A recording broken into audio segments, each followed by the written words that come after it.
നീലശൈലങ്ങൾ നേത്ത മഞ്ഞാലെ നിന്നെ മൂടുന്നുവോ? രാജഹംസങ്ങൾ നിന്റെ പാട്ടിന്റെ വെണ്ണയുണ്ണുന്നുവോ? പകുതി പൂക്കുന്ന പാരിജാതങ്ങൾ പ്രാവുപോൽ നെഞ്ചിലമരുന്നു. കുറുകി നിൽക്കുന്ന നിന്റെ യൗവനം രുദ്രവീണയായി പാടുന്നു.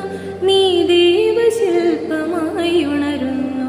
ഇതൊരമരഗന്ധർവയാമം, ഇതൊരനഘ സംഗീത സല്ലാപം.